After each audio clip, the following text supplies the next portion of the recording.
இந்த ego 2018 2 owner 87,000 kilometre ஓடி இருக்கு. கம்பெனி ரெக்கார்டு 4 டயருமே 70% இருக்கு. பாடி லைன் இன்ஜின் 100க்கு 100 இருக்கு.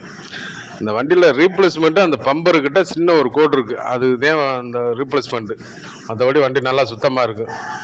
380 பார்ட்டி சொல்றாப்புல. யாருக்கும் தேவைப்பட்ட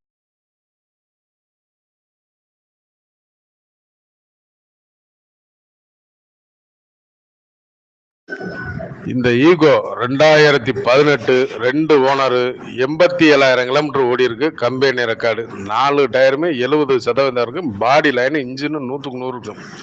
இந்த வண்டியில ரீப்ளேஸ்மெண்ட் அந்த பம்பர் கிட்ட சின்ன ஒரு கோடு இருக்கு. அதுதான் அந்த ரீப்ளேஸ்மெண்ட். மற்றபடி வண்டி நல்லா சுத்தமா இருக்கு. 380 பார்ட்டி சொல்றாப்புல. யாருக்கும் தேவைப்பட்ட